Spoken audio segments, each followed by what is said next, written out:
When a race comes to town, it brings with it the glitz, glamour and excitement of the pro peloton.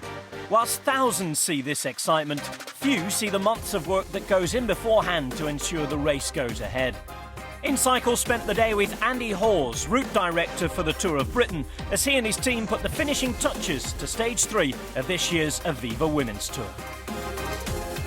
We're in the marketplace, right in the centre of Ashbourne, in the middle of the Derbyshire Dales. There's a process that we go through to decide where we're going to start and finish, and it was decided that Ashbourne was to be the ideal starting place for stage 3 of the Aviva Women's Tour. Today is the final route recce for stage 3, so we'll just be checking the road surfaces are still in very good condition. We'll also go marking up the areas for my technical team so they know where the sprints are going to be, where the Queen of the Mountains location is going to be. And then the first stop will be in Buxton, where we'll mark up the first sprint of the day. Andy and his team cover every inch of the race route multiple times, checking the road surface and potential hazards to ensure the day goes ahead safely.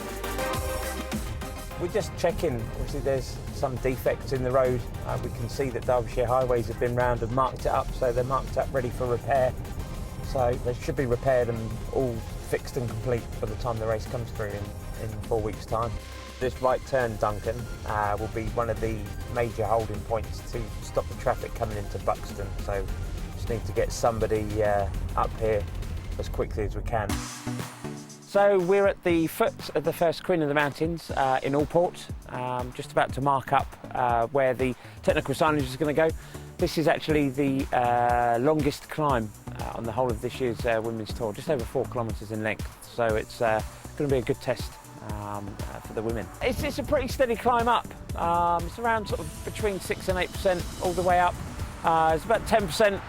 A little bit in the middle, and then it just sort of like eases out over the top. So it's not so much the severity of this climb; it's the length. So we're really spoilt for just about every sort of type of terrain that you could possibly want at the stage of a race. So nice steady climbs. We've got some short punchy climbs, and then obviously a bit later on in the stage we've got Bank Road in Matlock, which really is like a real sharp test. It's only 1 kilometre long, but around sort of like 18–19% for that 1 kilometre. That's going to be a real sort of test of strength. The race organisers do these checks time and time again, painstakingly going through every possible outcome with one main focus. Rider safety is paramount. It's why we do everything that we do. We've obviously gone through all of the routes. This will be the 3rd ride of this route.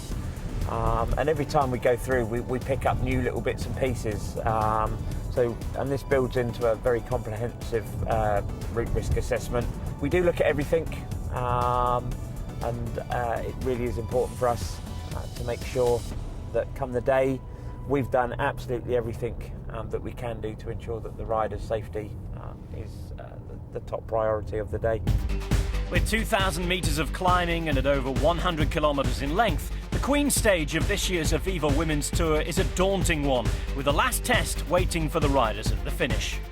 We're in Chesterfield, in the Market Square, the finish for stage 3 of the Aviva Women's Tour. Just over 109 kilometres after leaving Ashbourne this morning. The finish is just 250 metres behind me there. Going to be quite a great finish, quite narrow, so should get good atmosphere, and also cobbled, so the last sort of 350 metres are going to be run off on cobbles. So through all the sort of climbing that we've put them through and the descending, just to finish them off, just to really make their day, we've got the cobbled section for them. As the final preparations are put in place for this year's race, attention turns to the future for the race and its role in women's cycling. We have got the continued sponsorship of Aviva for the Women's Tour this year. We will be looking for title sponsors for the Women's Tour and for the Tour of Britain from next year. The event has grown quicker than even we thought it probably would. This is only the 3rd year. The 2nd year we got HC category, and obviously this year we've gone to WorldTour. So to be part of that in 3 years, I think is just a measure of the sort of like the excitement that's behind women's cycling at the moment, and we just want to grow on that.